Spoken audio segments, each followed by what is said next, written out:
¿Qué tal, amigos? Un gusto saludarles. Soy su servidor Miguel Ángel Martínez Zug y les doy la bienvenida a este su programa de Consultorio Fiscal TV, en donde hoy continuamos con nuestra serie de declaración anual de personas físicas, y en particular en este programa platicaremos del régimen que es de actividades empresariales, que conocemos coloquialmente como régimen general, así como también el régimen que también conocemos como reciclo. Estaremos, como siempre, atentos a las preguntas que nos quieran hacer a través de las redes sociales o a través de la vía única que va a estar haciendo en sus pantallas, así como también les tengo una grata sorpresa, que hoy a las primeras 5 personas que nos hagan el favor de llamarnos, ese nada más es por llamada telefónica, que nos llamen a los teléfonos que están apareciendo a sus pantallas, que de todas maneras se los voy a comentar, que es el 55 55 56 22 87 28, ¿sí? Y también va a estar en sus pantallas.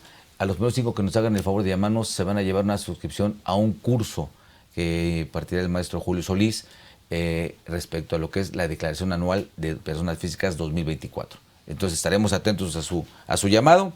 Y pues bueno, como siempre, ¿qué les puedo decir? También tenemos unos regalos para ustedes, que son 4 suscripciones a la revista de Consultorio Fiscal, ya saben, por vía electrónica. Más al rato estén atentos para que vean la pregunta, y si vamos a hacer una pregunta, para que nos manden su respuesta y se lleven la suscripción a la revista de Consultorio Fiscal. Bueno, vamos a ir a nuestra primera pausa y iniciaremos con nuestro tema.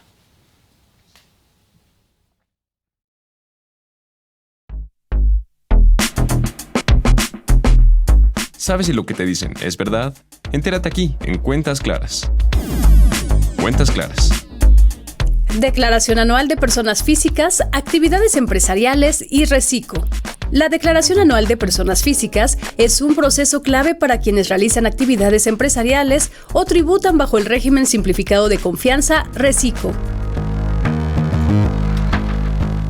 Este ejercicio fiscal permite reportar ingresos, deducciones y contribuciones para determinar el impuesto correspondiente. En el caso de las actividades empresariales, los contribuyentes deben registrar sus ingresos obtenidos, así como los gastos deducibles relacionados con la operación de su negocio. La documentación y el cumplimiento de obligaciones fiscales resultan esenciales para evitar sanciones y aprovechar beneficios fiscales. Por otro lado, el reciclo busca simplificar el cumplimiento tributario con tasas preferenciales y un esquema basado en ingresos efectivos, facilitando la presentación de la declaración. Este régimen promueve la formalidad y ofrece ventajas en la determinación del impuesto sobre la renta ISR.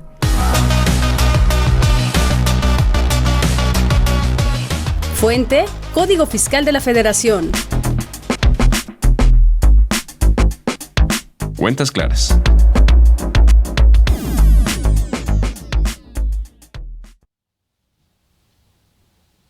Pues ya estamos listos para iniciar con nuestro tema del día de hoy, que es respecto a la declaración anual de personas físicas, particularmente al régimen de actividades empresariales, ¿no? Tanto el que conocemos como régimen general como el reciclo. Y para platicarnos de estos temas y darnos sus valiosos comentarios, contamos con la presencia del licenciado en Contaduría Pública, Gabriel Alejandro Ángeles Martínez. Alejandro, muchísimas gracias por estar con nosotros en este programa. Al contrario, maestro, muchísimas gracias por invitarnos. Tema muy interesante. Claro. Lo vamos a ir desarrollando, pero la verdad es que aparte estamos en la temporada, entonces así es. Bien lo comentaba. Muy bien, pues les comparto un poco de la trayectoria del licenciado en Contaduría Pública Gabriel Alejandro Ángeles Martínez. Él es licenciado en Contaduría Pública, egresado del Instituto Tecnológico y de Estudios Superiores de Monterrey. También tiene un posgrado en Impuestos por la Universidad Panamericana. Pertenece al Comité Ejecutivo de Asuntos Fiscales por la Asociación Mexicana de Sociedades Financieras de Arrendamiento, Crédito y Factoraje, Asociación Civil. Es socio fiscal en Garrido Licona, especialista en asesoría fiscal e instituciones en el sector financiero, entre muchas actividades más que realizas, ¿no, Alejandro? Correcto, maestro. Sí, la verdad es que afortunadamente este camino es muy largo, ya llevamos unos cuantos años en el medio de todos los temas fiscales y todo lo que hay alrededor, porque hoy en día ya no los podemos ver aislados, claro. Pero por la temporada justo nos lleva ahora sí a hablar de 100% temas fiscales. Así es, tenemos ya Pues como bien lo comentas, ya estamos en la temporada, ¿no? Acaba de terminar la de las personas, la declaración anual de personas morales, ahora entramos a la de personas físicas, que esa yo creo que es un tema, la declaración de personas físicas, que en muchos casos hay que tener muy cuidadosos por los diferentes capítulos en que puede tener ingresos del título cuarto una persona física. Y en particular, pues también régimen general de actividades empresariales, pues es también una amplitud, ¿no? Muy grande de lo que pueden hacer y los cuidados que deben de tener. Como que también el reciclo, pero no tanto, ¿no? Como la actividad empresarial. Pero estamos platicando de ello. En este orden de ideas, Alejandro, en el régimen general, que conocemos como régimen general, ¿no? De actividades empresariales de las personas físicas, ¿cuáles son tus consideraciones importantes que hay que tener para presentar la declaración anual? Yo creo que un tema que es fundamental es saber quiénes debemos tributar en este régimen. Puntualmente, lo que nos dice la ley es que en este régimen pueden tributar aquellas personas que realizan actividades comerciales propiamente. Digo, hay una referencia ahí, tenemos que ir a ver al Código Fiscal de la Federación para identificar, pero en términos generales es eso, y quienes presten servicios profesionales.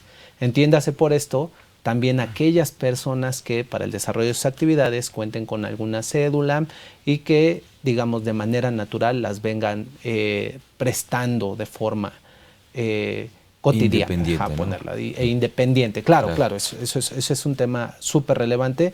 Ya iremos ahondando un poco más y sobre todo cuáles son esas grandes diferencias con otros regímenes, por ejemplo, sueldos y salarios, que incluso algunas personas pudieran optar por ir a tributar en régimen de sueldos y salarios, muy específicas, pues las iremos desarrollando, profesor. Dicho esto, yo creo que un tema fundamental es que cuando nos damos de alta, tenemos que seleccionar por dónde voy a tributar, ¿correcto? Claro. Y cuando lo hacemos, hoy en día cuando entramos a ese proceso ya viene un pequeño test desde que damos la entrada al RFC, desde que lo empezamos a construir, donde justo nos van haciendo preguntas claves y, digamos, como guía nos llevan a el régimen que pareciera el indicado para nosotros. Es por ello que se vuelve bien relevante entrar en esa materia. Claro, y el tema de como bien comentas, el tema de las obligaciones, hay que tener mucho cuidado, incluso hacer una revisión, porque muchas veces tenemos obligaciones cuando nos inscribimos al Registro Federal de Contribuyentes y de repente pues, nos encontramos con la sorpresa que tenemos obligaciones que nosotros no manifestamos. Claro. Pero de alguna forma la autoridad las registró y pues bueno, o hacemos la aclaración o las estamos declarando, ¿no? Porque el no declararlas, esas obligaciones, pues también nos traen consecuencias fiscales como multas, ¿no? Sí, y por ejemplo, un caso son las multas, también temas de opiniones negativas en nuestras constancias de situación fiscal, que eso es, hoy en día lo dejamos un poco de lado, pero la verdad es que es un proceso que ha evolucionado mucho. Claro. Prácticamente con la incorporación de estos controles de listas negras de contribuyentes que propiamente no tenían la infraestructura y que el SAT los está estudiando y publicando de manera cotidiana, con esta incorporación prácticamente todos los contribuyentes han incluido un nuevo proceso, que es esta verificación de que con quien voy a transaccionar, en este caso nosotros como personas físicas con actividad empresarial o como persona física que tributa en este régimen de forma general, de que realmente es bien portado, déjenme ponerlo así. Su carta de buena conducta. Su carta de buena conducta. Su carta de buena conducta fiscal. Correcto. ¿Vale? Tu opinión de cumplimiento. Y es ahí donde en muchas ocasiones estas obligaciones que no traemos en el radar, pues de repente brincan y ahí es donde los empezamos a notar. Y lo que nos hemos encontrado ya también en el día a día es que si ya no estamos con esa carta de buena conducta, entonces no transaccionan con nosotros. ¿Por qué? Porque por el otro lado, quien nos contrate o con quien estemos operando, pues no va a poder en muchos casos, si nosotros somos proveedores, pues corre el riesgo de no poder deducir lo que nos esté pagando. Entonces, tiene como muchos efectos colaterales que, si bien me impactan a mí, que sería en la manera monetaria que platicábamos, temas de multas, temas de actualizaciones, recargos, asumiendo que exista por ahí un monto que no se haya pagado, temas de este estilo, pero también me afecta ya en la operación, a nivel de que no quieran ni siquiera trabajar conmigo, ¿no? Claro, y hablar de prestar un servicio al Estado, ni pensarlo. Ni pensarlo. Ni pensarlo. Eso es, ya hace muchos años que es un requisito presentar esa opinión de cumplimiento, ¿no? Coloquialmente llamada carta de buena conducta en el ámbito fiscal. Bueno, y en este orden de ideas, si yo fuera una persona con actividad empresarial y te diría, Alejandro, ¿qué tengo que hacer para mi declaración anual? ¿Qué me recomiendas? ¿Qué cuidados debo de tener yo? Mira, algo que debemos de tener en cuenta es que en el caso de este régimen, no es algo que al llegar al anual ya de repente me surgieron las obligaciones, claro, déjenme ponerlo así, sino que a lo largo del año yo ya vine haciendo pagos a cuenta del impuesto, que son los famosos pagos provisionales en términos generales de renta, ¿no? Entonces, lo primero que tengo que hacer es voltear a ver cómo vengo de esos pagos provisionales. Recordemos que ya ahorita bajo el nuevo aplicativo de la declaración anual, ya tenemos información precargada de todos esos pagos provisionales que yo fui entregando a lo largo del año. De tal suerte que cuando yo llegue, por ejemplo, al día de hoy a ver mis ingresos, que es el primer elemento para determinar mi impuesto, yo ya voy a tener un cúmulo de información. Y esa información ya debe estar verificada y obviamente analizada por mi parte. Ese punto, digamos que es el punto cero, siempre me gusta decir que es el punto cero porque literalmente tengo que entrar a ver cómo me está viendo la autoridad y sobre todo analizar si esa información corresponde a lo que yo hice. Porque en muchas ocasiones, maestro, sí hay situaciones operativas que me llevan a que esa información no cuadre en términos generales. Claro. No estoy hablando de alguna mala praxis, al contrario, sino que por alguna situación como por ejemplo cancelación de operaciones, descuentos, incluso devoluciones que pudieran hacer en el caso que yo esté vendiendo mercancías, pues todo eso va afectando mi facturación y si yo no fui cuidadoso a lo largo del tiempo para retrotraer esos efectos y documentarlos a través de nuestras facturas, pues corro el riesgo que los ingresos que hoy tenga a nivel del anual no me cuadren o no sean, claro, los indicados, lo cual me llevaría pues en el peor de los escenarios a pagar más. Claro. En el peor sí a pagar más, pero sobre todo me pondría un riesgo en caso de que yo esté determinando menos impuesto. Entonces, ese es el tema con el que iniciaría. Pagos provisionales, hay que revisarlos, hay que analizarlos. Ya. Vinculado con los FDIs, ¿no? Correcto. Porque comentabas si hay FDIs cancelados, si no hay cancelados, o la problemática que a veces también se puede presentar dentro del portal. No es por mencionar una cuestión indebida respecto de la autoridad, pero también se llega a dar situaciones donde el portal no está, lo que es el repositorio, correcto, no está correctamente registrados todos mis comprobantes, ¿no?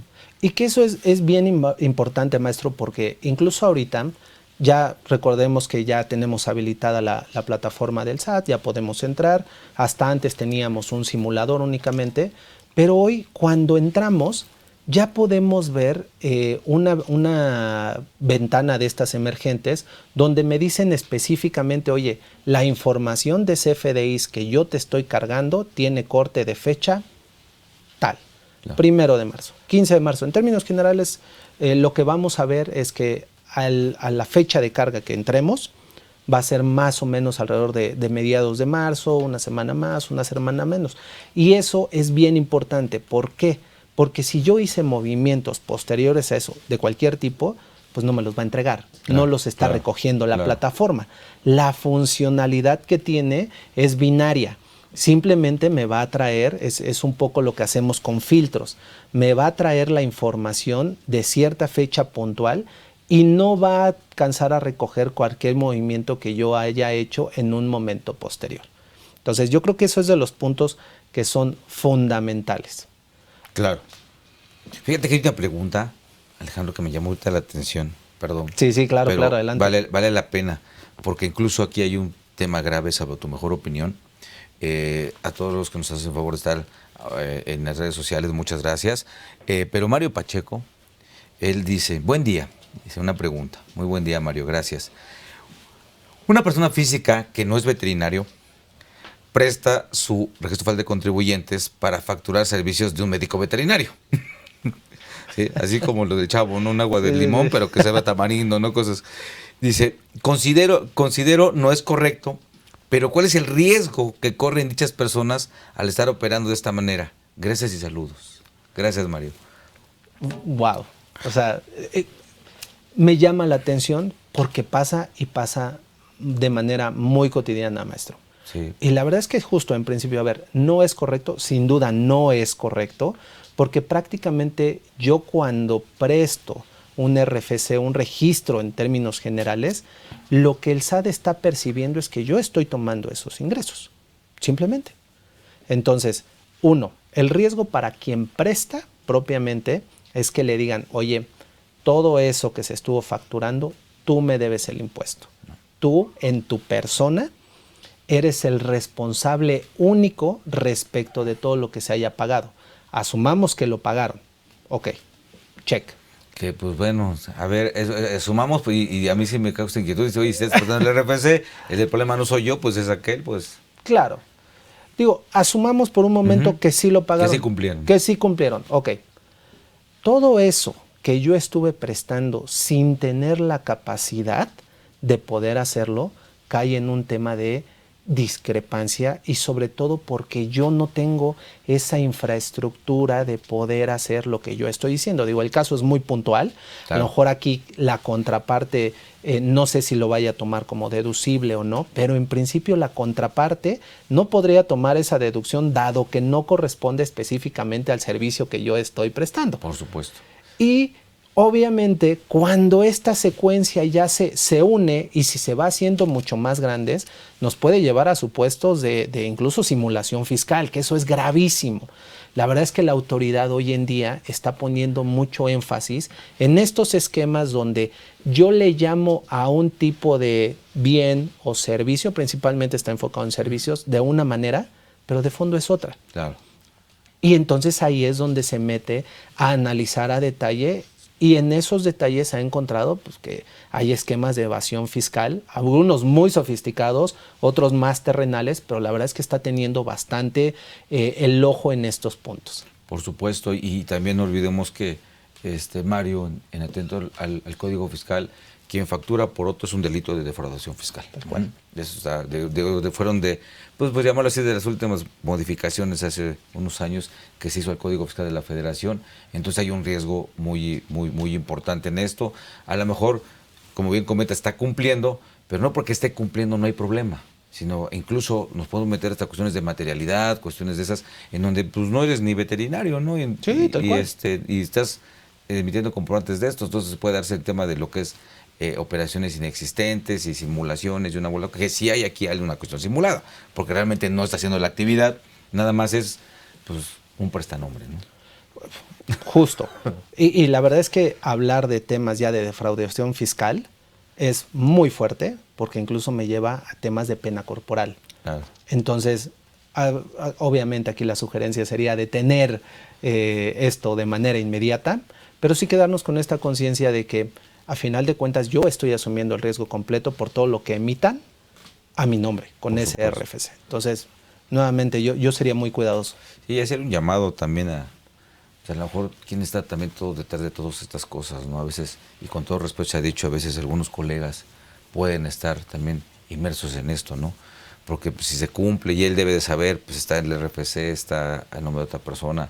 Creo que también hay que difundir mucho el tema de las buenas prácticas, ¿no? Y la cuestión es, pues que van vinculados en las buenas prácticas la cuestión de ética profesional, ¿no? Y el riesgo, y digo, estás generando un riesgo y no estamos para eso, ¿no? Estamos al contrario, estamos servidores sociales y es para servir adecuadamente a la sociedad. Pues bueno, me pareció interesante la pregunta de Mario, muchas gracias, pero continuando con el tema de estas personas físicas de actividad empresarial. Platicábamos del tema de los ingresos, maestros.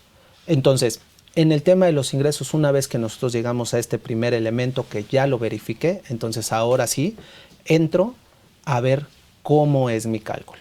Una premisa fundamental para el caso de las personas físicas del régimen general es, oye, a ver, yo cómo debo y en qué momento debo acumular mis ingresos. Claro. Eso, en el caso de personas físicas, a diferencia de personas morales, estamos hablando que está sobre una base que es más entendida como flujo de efectivo, aunque no en todas las ocasiones tiene que ser flujo. Flujo de efectivo, sí. Pero digamos que es cuando yo lo cobro, es cuando yo le debería de estar dando efecto. Claro. Existen algunas situaciones ya muy puntuales, ejemplo, cuando acordamos que lo que yo te debía te lo voy a pagar a través de algún otro artículo, ya sea pago en especie, o que simplemente acordamos que... Una compensación. Que existe justo alguna compensación. Claro. Ahí también ya se detona el efecto fiscal. Técnicamente lo que nos dice la ley del impuesto sobre la renta es que cuando se extinga por cualquier método las obligaciones, entonces ya les debes de dar efecto. Entonces, nuevamente, revisar esa parte. En muchas ocasiones, cuando identificamos, cuando nos podemos analizar esto y vamos con las personas que están haciendo las operaciones, no les hace mucho sentido que realmente el nivel de cobro o el nivel de digamos, cuando existen estas operaciones de compensación, ya les debamos de dar efecto fiscal. Si, oye, pues si no lo estoy recibiendo, si no cayó a mi bolsillo, entonces no debería de tenerlo. Error. La verdad es que hay en esas compensaciones técnicamente lo que yo ya recibí es que si yo te debía algo y tú me debías algo, pues ese bien o ese servicio, pues ya simplemente nos damos por bien servido. Simplemente no va a haber flujo, pero hasta ahí queda. Por supuesto, y aquí también hay que vincularlo, amigos, con lo que es el pago. Y ahí sí tenemos una definición muy, bueno, una conceptualización más bien muy clara en el Código Civil Federal de lo que es el pago, ¿no? Digo, la materia fiscal, si bien es cierto, no lo dice, o no lo precisa, o lo dice de cualquier forma en que quede satisfecha el interés. Bueno, pero sí se vincula con el tema pago y de eso sí tenemos un concepto y en atento al segundo párrafo del artículo que es del Código Fiscal, pues tenemos que ir, si mal no recuerdo, es el artículo 2062 del Código Civil Federal, en donde tenemos que es pago o cumplimiento, ¿no? Así lo menciona. Y hay que tener en cuenta porque de repente decimos, híjole, pues me dieron en especie y pues no la acumulo, ¿no? Aunque se quede la factura ahí, nunca se cancela, pero no se acumula. Y hay que tener cuidado porque incluso si hago un pago en especie, pues yo te puedo dar una maquinaria por pagarte. Pues sí, ya te di la maquinaria, te estoy dando la posesión. ¿Y cómo te transmito la propiedad? Entonces, en lo común, pues les pido un CFDI, ¿no? Y dices, oye, pero ese CFDI es un ingreso para mí. Dices, no, espérame tantito, no es un ingreso, ¿sí? Te lo estás dando como medio de pago. Va a ser ingreso si lo que tú das vale 1,000 pesos y estás cancelando un adeudo de 2,000 pesos. Ah, entonces sí tienes un ingreso. Pero si pues normalmente no es así, normalmente dices, pues algo de más valor, de lo que me debes, mejor das algo de 1,500 pesos y estabas cancelando 1,000 pesos. Ah, bueno, pues tienes una pérdida, ¿no? Por la enajenación de bienes, pero cuidado, porque ahí se expide un CFDI y esa operación lleva IVA también. Sí. Y entonces decimos, oye, el IVA ya no es igual porque mis CFDIs marcan tanto ingreso, pero tenemos uno que se dio como medio de pago. Y hay que ser muy específicos, ¿no? En el concepto que se maneja en el CFDI cuando se hacen estos pagos en especies, porque también conlleva diferencias, sobre todo por la famosa inteligencia artificial, que Sí. no coincide el ingreso para efectos de determinar el impuesto al valor agregado con el ingreso que fue realmente para renta, ¿no? Sí, y justo esto que usted comenta, maestro, es un caso de la vida real. Esto sucede prácticamente todo el tiempo, donde nos ponemos de acuerdo, eso es muy de los negocios, Claro. y tenemos que cuidarlo. Y de hecho, justo en este régimen sí es muy puntual la ley, porque incluso me señala casos donde, si por ejemplo en este caso que usted planteaba, me doy pagado a través de un bien, pero a lo mejor también me condonaron de alguna manera una parte de una deuda que yo tenía con eso, ahí entramos a temas de valores, de qué tanto, cuál es el valor de ese bien que me están entregando, pues a lo mejor ahí es donde yo tendría que acumular en el caso que me condonen. Claro. que también es una situación que en muchas ocasiones dejamos de lado, porque justo decimos, oye, a ver, yo te entrego esta maquinaria, está bien, ya no me pagues esta otra parte, nos damos por saldados. Pero ojo, porque esta otra parte no queda documentado en nada, lo que llamamos la condonación, y eso debiera tener un efecto fiscal para mí. Por supuesto. Acaba siendo un ingreso. Es decir, tenemos todo un catálogo de otros ingresos, déjenme ponerlo así, que no necesariamente son los que derivan de mi actividad, pero que sí se consideran acumulables o que nos generan impuesto. Claro. Y también un tema respecto de estos tipos de contribuyentes, ¿no? El tema también contabilidad, ¿no? Que también tienen que tener mucho cuidado con ese tema de contabilidad para que también todo coincida respecto de su declaración anual, ¿no? Sin duda. Sí, y esa parte de la contabilidad. De hecho, digamos que en esta nueva tendencia de la autoridad a tratar de simplificar un poco lo que ya hace una persona física del régimen general como con un reciclo, ahí lo que hace es simplificar esta parte. Claro. Oye, a ver, está bien, ya sé que es un proceso engorroso, él está registrando tus operaciones de manera natural, entonces vamos a detenernos, te la quitamos por un momento en el otro régimen, aquí sí tienes que cumplir. De hecho, tienes que emitir propiamente todas las reglas de contabilidad, tienes que tener unos estados financieros básicos, pero claro, estados financieros, claro, y obviamente presentarlos en las declaraciones, que ahí es donde ya se empieza a complicar, porque es ahí donde cuadramos toda esta información que platicábamos hace un momento de los ingresos, por ejemplo, también de los gastos, pero cómo empiezan a convivir con, por ejemplo, mis cuentas por cobrar, mis cuentas por pagar. Por supuesto, y el problema eterno, ¿no? Que nos enfocamos a la contabilidad fiscal, nada más, ¿no? Y sí, está bien, porque hay que cumplir con ella, ¿no? Y olvidamos la mercantil. Claro. Y pues también ahí hay disposiciones que nos obligan a llevar un tipo de contabilidad, y a veces nos enfrentamos a problemas cuando estas personas quieren algún crédito. Sí. Entonces la información pues no es la que el banco necesita, ¿no? Digo, también hay lamentablemente el tema de hablar de estados financieros maquillados y cosas como esas, pero al final del día es una contabilidad que hay que entregar, y la que debe ser para allá es la mercantil, y la fiscal pues es para los efectos de los pagos de los impuestos, ¿no? Por eso el tema también de la conciliación que se tiene que hacer, ¿no? Entonces, así es. Todo eso creo que son cuidados que debe tener las personas físicas que presentan esas declaraciones, porque después viene el problema de ¿qué? Las aclaraciones.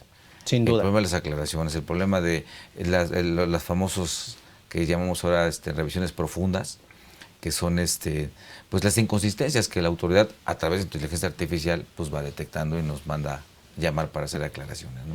Y sobre todo, maestro, que ya también no es tendencia ya de negocios, ya es prácticamente un nuevo uso y costumbre, que toda la información de estados financieros, de mi salud financiera, claro, ya me la pide cualquier persona que me vaya a prestar o que yo quiera obtener mayor capital para seguir operando, para seguir creciendo. Ya es algo que no se detiene. Incluso en muchas ocasiones, incluso para personas físicas, ya nos está pidiendo que estas también se encuentren firmadas, que de cierta manera estén certificadas por un contador público que haya verificado que las cuentas están correctas, y si no se los entrego simplemente no me financian, no me acaban liberando ya sea líneas de crédito o créditos simples, o sea, cualquier tema. Entonces, o en un concurso ante gobierno.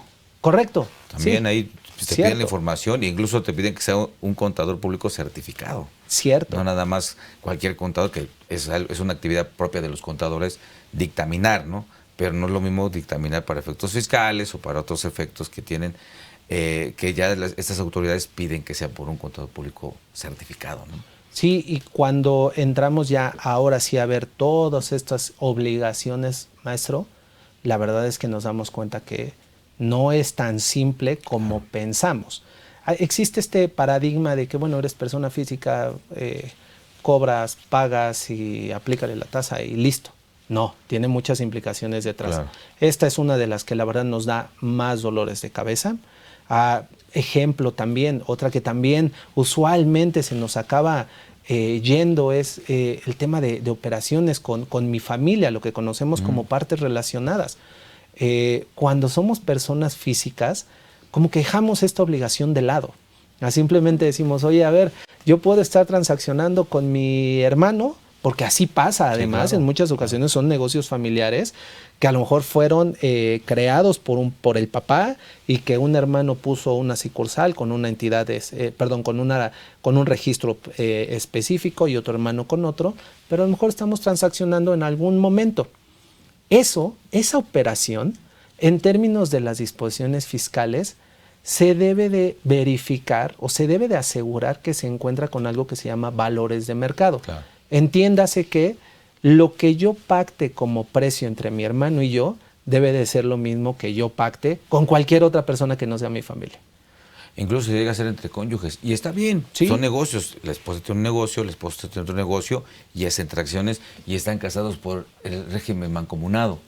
Es donde también viene un problema todavía más, como que más claro el tema de esa vinculación que se da, ¿no?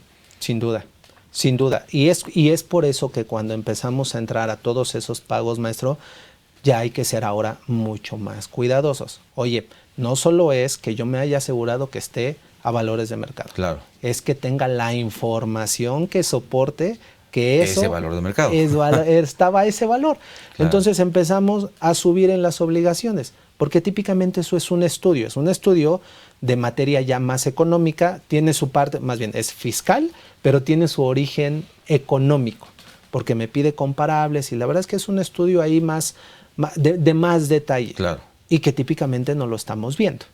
Sí, es algo que sentimos como que es para la gran empresa, son para empresas muy grandes, cosas así, pero realmente pues todo el que caiga en el supuesto tiene que cumplir con ello y pues amigos, les invitamos a que pues tomen esas, en base a los comentarios, pues varias consideraciones, porque no nada más es llenar un formato y nada más, sino tenemos que analizar qué estamos diciéndole a la autoridad con la información que estamos plasmando en ese formulario, en ese formato. A veces nos gana el tema de que no se llena, sí se llena, pero no analizamos qué es lo que estamos manifestando, qué es lo que estamos reflejando, qué tipo de información también acompaña esos números que ponemos en las declaraciones. Vamos a ir a una pausa y continuamos con nuestro tema.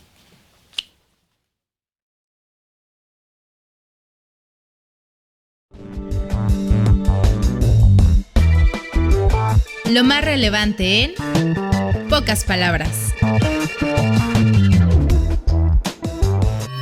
26 de marzo. El presidente de los Estados Unidos, Donald Trump, firmó la proclamación en la que se impone un 25% de arancel sobre automóviles y autopartes provenientes de diversos países, incluidos sus socios comerciales Canadá y México. 27 de marzo. Las 3 principales asociaciones del sector automotriz en México emitieron un comunicado en el cual expresan su rechazo a la medida arancelaria impuesta por el gobierno estadounidense. Afirman que esta medida pone en riesgo inversiones, empleos, cadenas productivas y más de 30 años de cooperación entre países. 28 de marzo.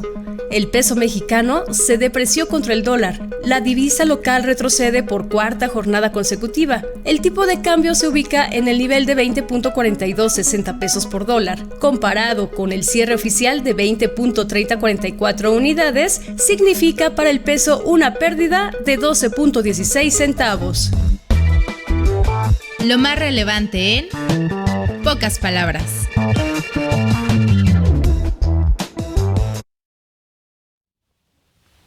Pues bien, continuamos con nuestro tema del día de hoy, que es la declaración anual de personas físicas en lo que es el régimen de actores empresariales y el régimen de reciclo. Bueno, también les recuerdo a todos ustedes que estamos atentos a sus llamadas, que nos hagan al teléfono que aparece en su pantalla para que puedan llevarse una suscripción a un curso de declaración anual de personas físicas del 2024. Estamos atentos a sus llamadas. Hay algunas preguntas más, estimado Alejandro, que me gustaría que pudiéramos darle respuesta.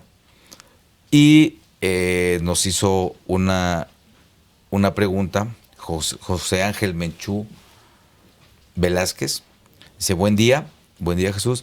Se mencionó al inicio que son actividades comerciales. Y si las actividades es industria o del sector primario, ¿deben presentar declaración anual? Ese es un Esa es una muy buena pregunta, maestro. A ver, en términos generales sí tenemos para sector primario una excepción donde justo nos excluye de esta obligación. Ahora que hablemos también de reciclo, ahí queda más claro, pero justo también podemos optar por esa parte. Muy bien. Y también Lilia Rodríguez. Igual, buenos días, Lilia, muchas gracias. Buenos días. Dice, los ingresos por venta de criptoactivos. El tema que ahí está todavía por muy reciente de regularse adecuadamente, ¿no? Dice, ¿en qué régimen recomienda se debe tributar? Qué buena pregunta también. La verdad es que, bien lo comentó maestro, todavía no está perfectamente regulado. Hoy en día, en el caso de los otros ingresos que se deben gravar bajo este régimen general, sí está la venta de activos financieros, digamos en términos generales todos aquellos que no son acciones. Pero hay que recordar que para que se considere un activo financiero, debió estar debidamente registrado, ya sea ante la comisión o ante algún regulador incluso extranjero. Luego entonces, si estas criptos no están todavía registradas en ningún lado, técnicamente no podría tributar aquí, debería de ir a los otros ingresos. Pero si ya están debidamente registrados, entonces podríamos llevarlo bajo este régimen general. Aquí hay que ser muy cuidadosos, la verdad es que Esta es una duda que está surgiendo mucho, porque entra un tema importante. Platicábamos hace unos momentos de que en términos generales los momentos donde yo debo acumular bajo este régimen es cuando se considere efectivamente cobrado. Claro. Un tema que siempre es debate para el caso de cualquier activo financiero, pero particularmente en el caso de las criptos, es cuándo se considera eso. Porque yo pude haber adquirido alguna cripto o un valor, por ejemplo, de 10 pesos sí. Y mañana ya vale 1,000. Bien. Y si resulta que eso me brincó del 31 de diciembre y al 1 de enero, no hace sentido que esa ganancia virtual ya tenga que darle efectos.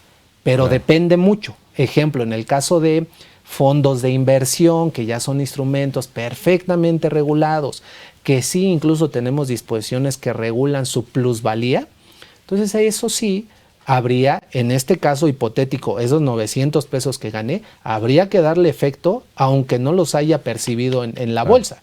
Pero esas son las grandes diferencias con las criptos.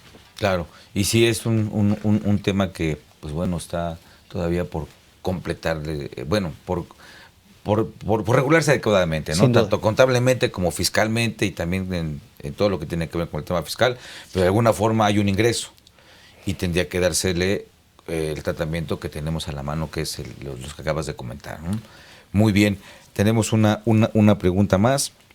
Dice Tess Jones, pregunta, dice, la recuperación de un seguro por un auto siniestrado, ¿sí?, que no forma parte del activo del contribuyente, ¿se debe declarar?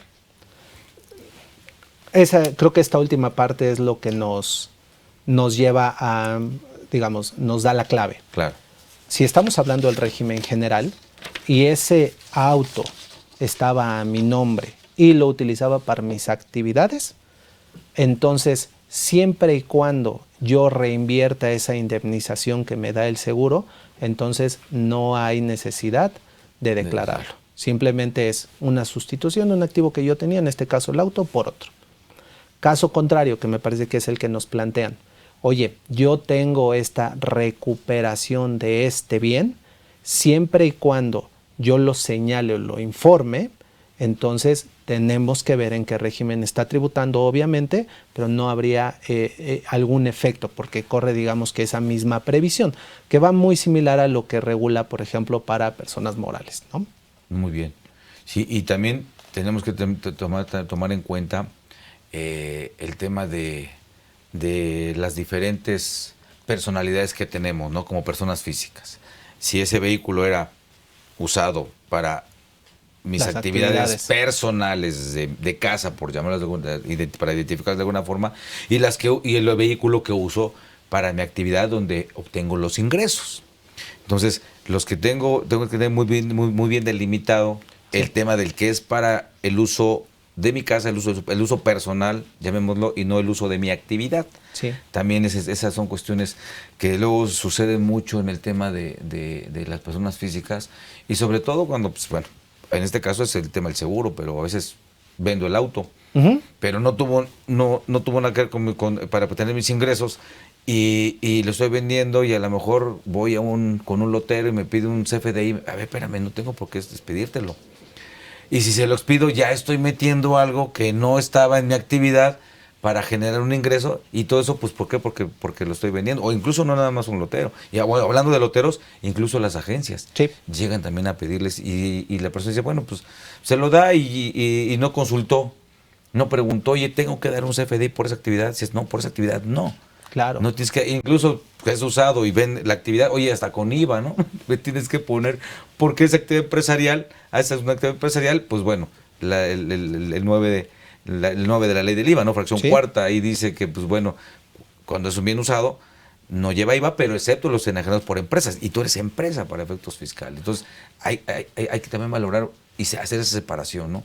De lo que está en mi actividad y lo que está en mi vida personal, por llamarlo de alguna forma. Sin duda, maestro.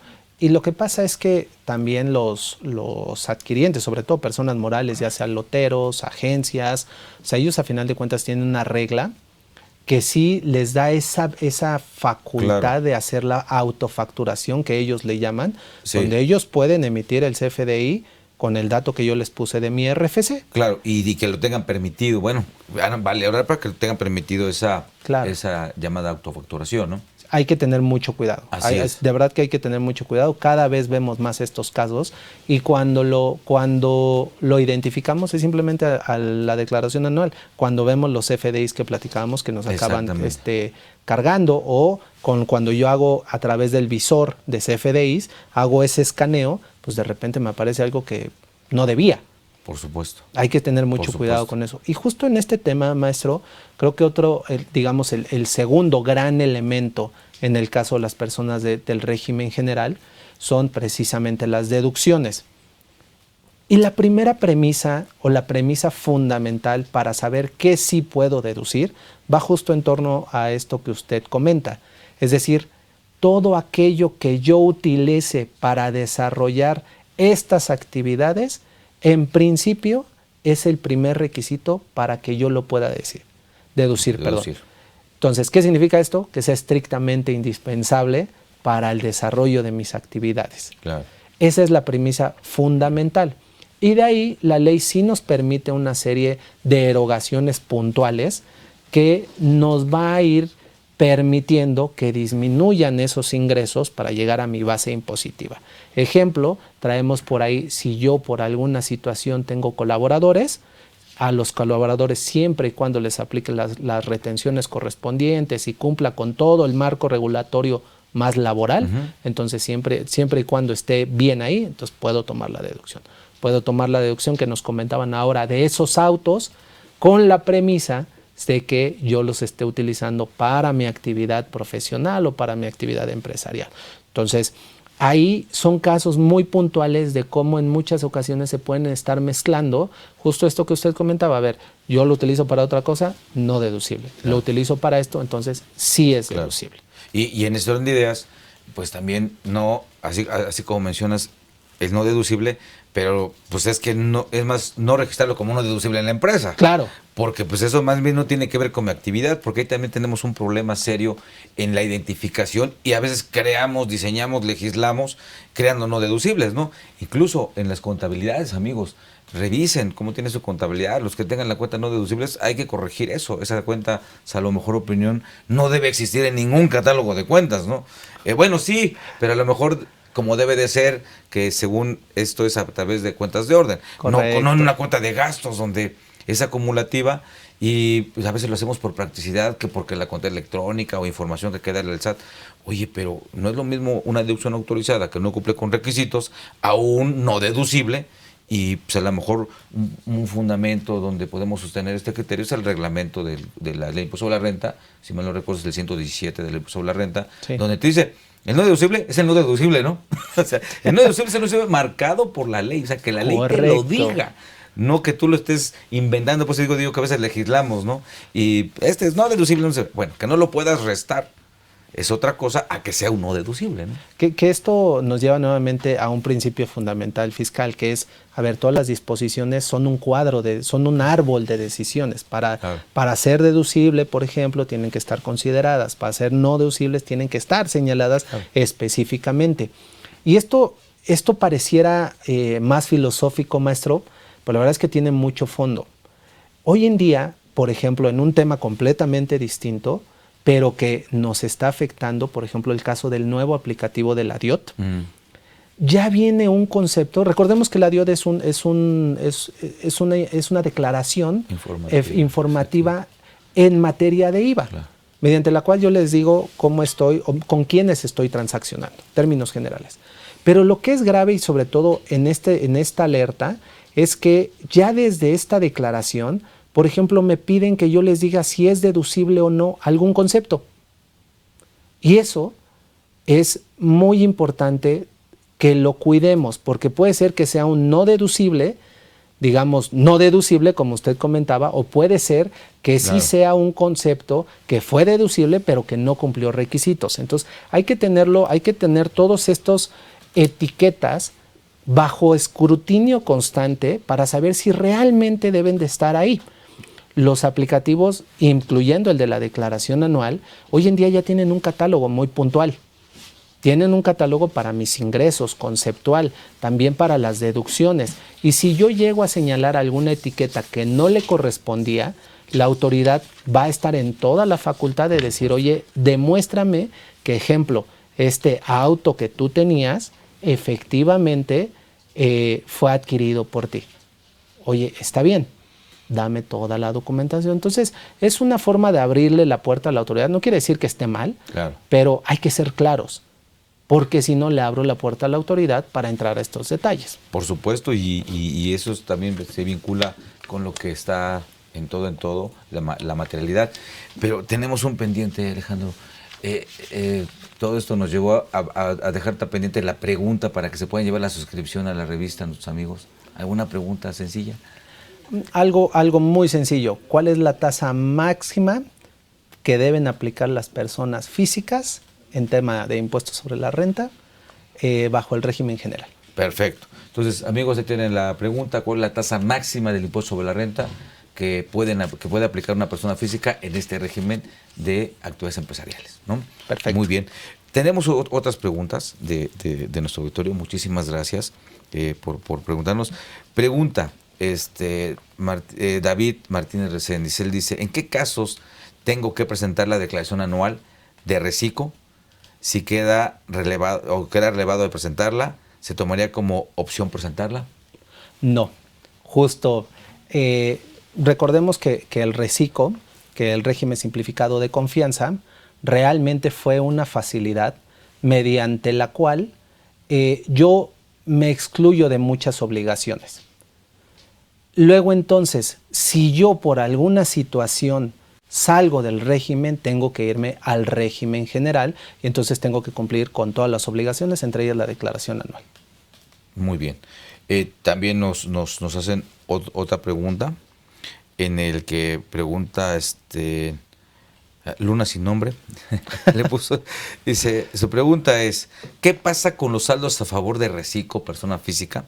¿Se presenta anual para obtener compensación y o devolución? A final de cuentas esos saldos a favor, ya los traemos precargados. Cuando yo vengo con perdón, pero aquí me voy a ir mucho a la parte práctica. Cuando yo voy presentando y voy generando los saldos a favor de todo el régimen, entonces esto ya me aparece precargado. Yo tengo que ir, sí, hasta el impuesto anual para determinar si ese saldo a favor efectivamente es procedente o no. Una vez que se detona, entonces ya podría aplicarlo, pero de manera muy puntual sí tendría que esperar. Muy bien, muy bien. También Juana Ríos Flores ella pregunta, ¿qué consecuencia existe si modifico los campos prellenados en la declaración si tengo la certeza de que la información precargada es incorrecta?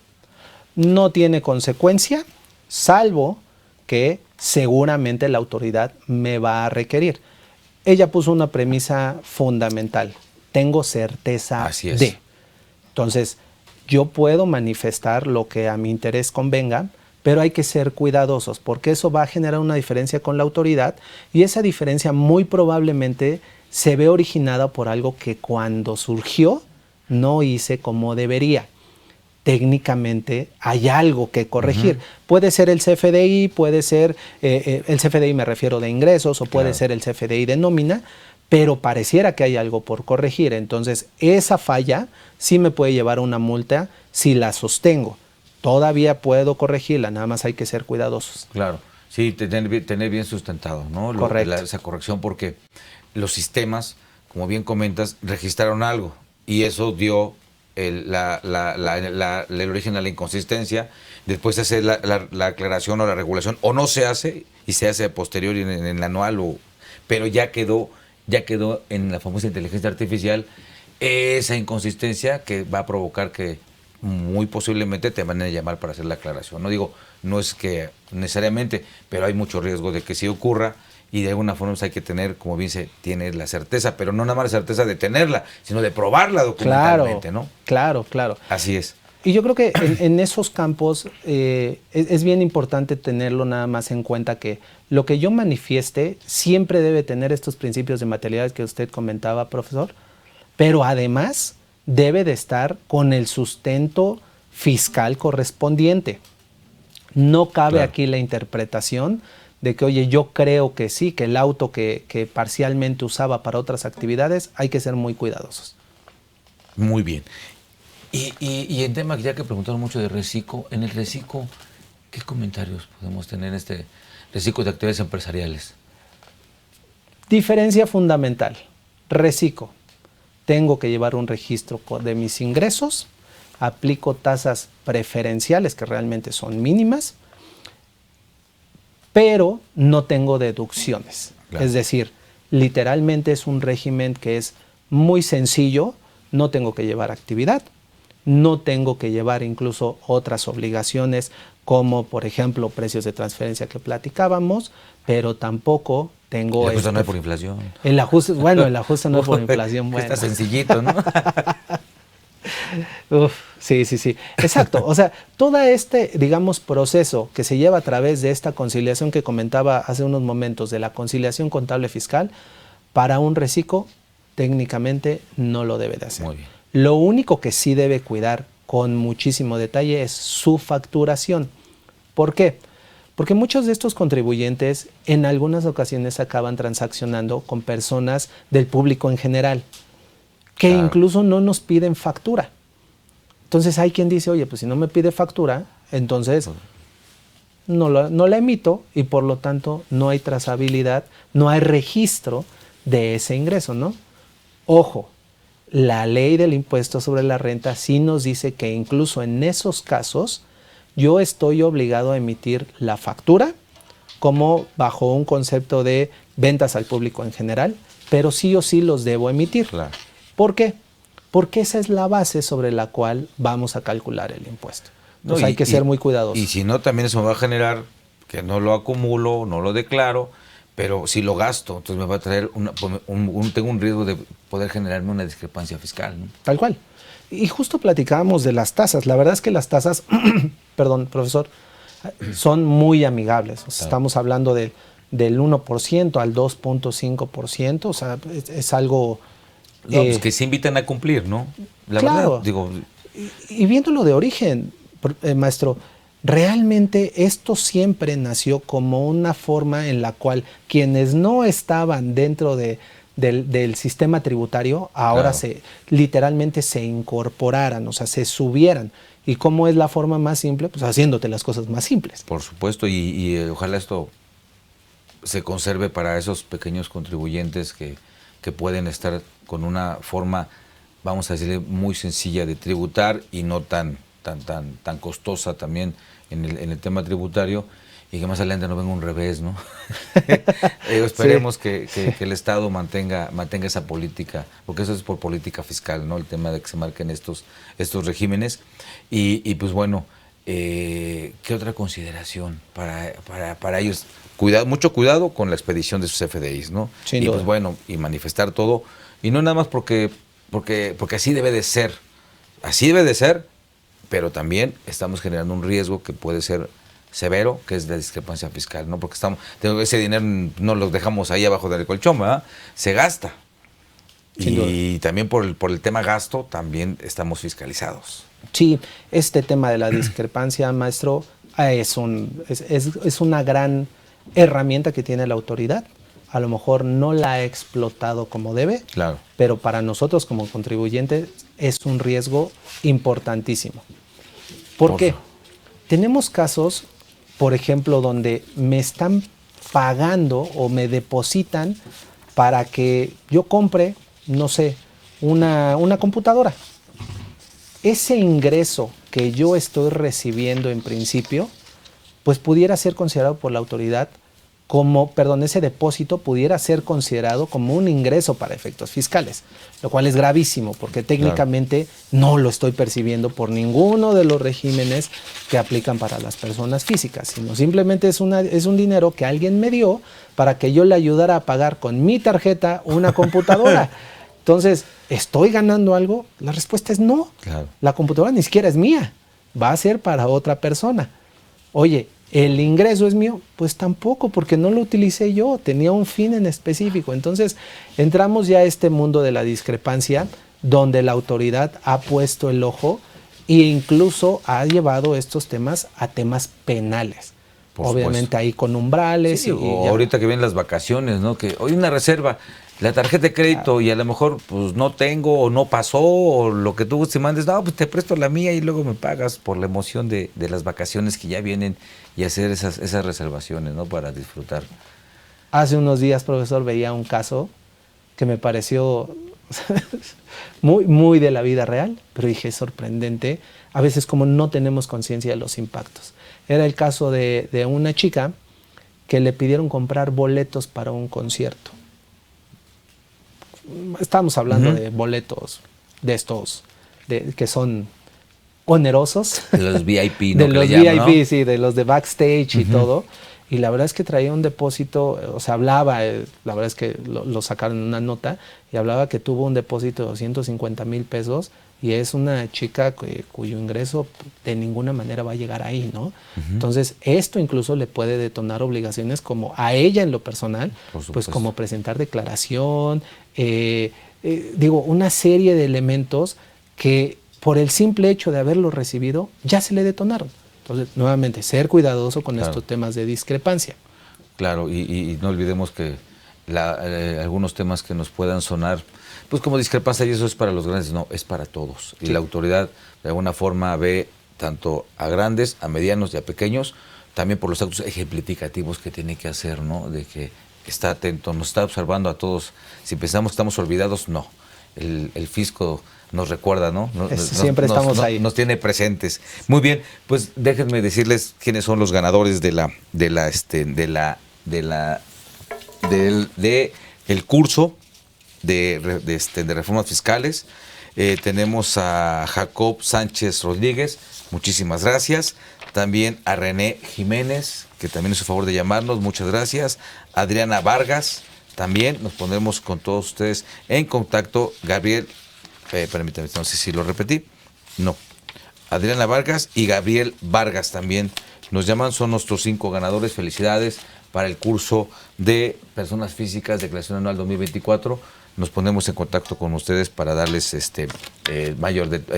su premio, que es el curso, y los detalles del mismo. Muchísimas gracias. ¿Y nos tenemos ahí los ganadores de la suscripción a la revista? Correcto, profesor. Tenemos en primer lugar a Diego Olvera. Muchas gracias, Diego, por comunicarte. Cristina Ramos. Muchas gracias, Cristina. David Martínez Recendis. Mismo caso, muchas gracias. Y Juana Ríos Flores, maestro. Muy bien. Pues muchísimas gracias también a todos ustedes y felicidades. Se llevaron la suscripción a la revista. Nos pondremos en contacto con todos ustedes para darles sus premios. Muy bien. ¿Algún comentario final que quieras compartir con tus amigos? Con gusto, maestro. Yo creo que en esta temporada vamos a comenzar a escuchar opiniones de todo tipo sobre temas de regímenes, qué sí debo pagar, qué no debo pagar, cómo lo debo hacer. La recomendación siempre va a ser que nos acerquemos con un especialista que nos diga específicamente cómo lo debo de cumplir o que incluso nos ayude a cumplir y que derivado de ello nos ahorremos futuros dolores de cabeza, que también tengamos la certeza de que el tener una correcta salud fiscal nos va a hacer bien a todos. Nos ayuda a seguir evolucionando no solo como personas, sino incluso como sociedad. Por supuesto, y es algo muy, muy importante que debemos de fomentar, ¿no?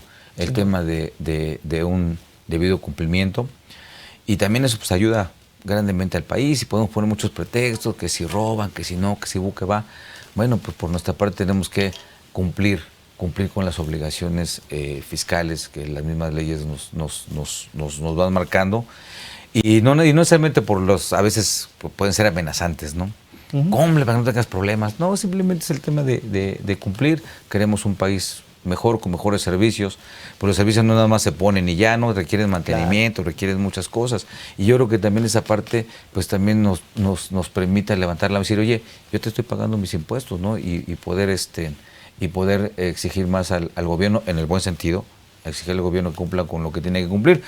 Pero pues sí, como que medio cumplo y medio me dan y medio todo, y en diario revuelto, como decían antes, ganancia de pescados, ¿no? Entonces, pues no digo nada porque pues, se van a decir, y pagaste bien, y entonces donde te atores es mejor, ¿no? Y como que a veces hacemos que pagamos, a veces pues como que se nos olvida esta parte, ¿no? Sin duda, maestro, sin duda. Así Hay que es. ser cuidadosos. Pues Alejandro, muchísimas gracias. Gracias por tu apoyo, por tus valiosos comentarios en este programa para todos nuestros amigos. Te agradezco mucho tu participación. Al contrario, maestro, muchas gracias por invitarnos y con gusto, cualquier duda que tengan, lo podemos ir viendo. Muchísimas gracias. Y también, amigos, a todos ustedes agradezco mucho que nos hayan acompañado en su programa, en esta serie que es de declaración oral de personas físicas. La próxima semana continuamos con esta serie de declaración oral de personas físicas. Y pues bueno, muchas gracias a nuestros amigos que ganaron los premios. Nos comunicaremos con ustedes. Y pues me despido de ustedes. Soy Miguel Ángel Martínez Zug. Y recuerden, hay que aprender muy bien las reglas del juego para que después, con análisis y creatividad, juguemos a ganar.